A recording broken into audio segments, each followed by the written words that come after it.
Hey there, Faye here again, relationship coach and cuddle therapist, here to tell you about some of the beliefs that you might have that are keeping you stuck, especially keeping you away from the support that can help you get unstuck.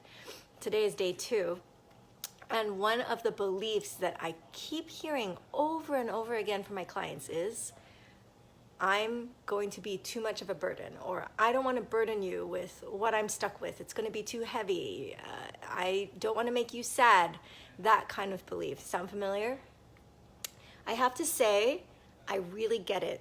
One of the pitfalls that happens when we are in a place that we are stuck, and again, all of us get stuck in some ways, right? Whether it is with our mental health, whether it is with our money, not being able to make past a certain amount of money, whether we're stuck in our romantic lives or stuck in self-isolation, whatever that is.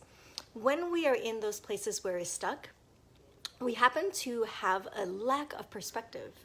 There's a way that our world sort of shrinks down into the jam that we're in, and we lose perspective for many other ways that we can look at something. That's why receiving support becomes particularly important when you're stuck, because somebody can have a different vantage point that helps you see.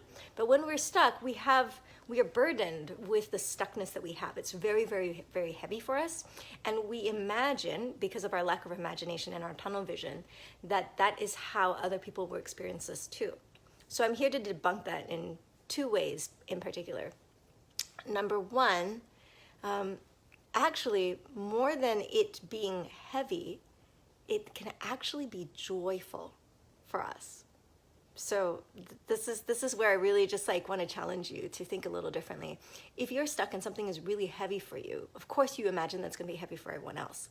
But I'm here to say, actually, someone like me, I love being with people and supporting them in getting unstuck. Yes, you're right that for many of us, when we are struggling with something in our lives and it's just it's a constant weight and we don't have anything positive or happy to contribute anymore to a social situation, you're right that for some people it is burdensome for them. It is difficult to be stuck with someone in victim mode. That is true. But as a professional, that's our job. That's what we love about working with people, because we are not afraid of being stuck.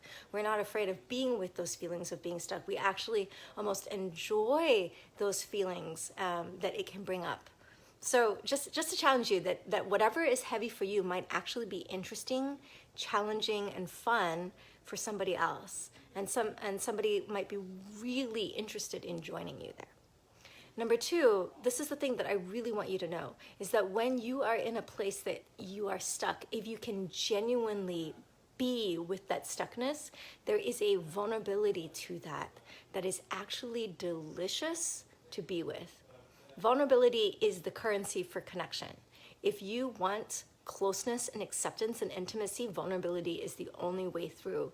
And so this thing that you feel like is a burden is actually going to be almost like glue in your relationship with another person to help you through. So hopefully this helps you sort of get out of the idea that wherever you are stuck, whatever problem that you have, it may be too big for you, but it's not too big for somebody else. And all you need to do is just be willing to challenge that and reach out to see whether it can be disproven. And I bet you, as long as you keep reaching to the people who are equipped to help you, that you will find that it's not true. All right, I'll be back tomorrow with part 3. See you then.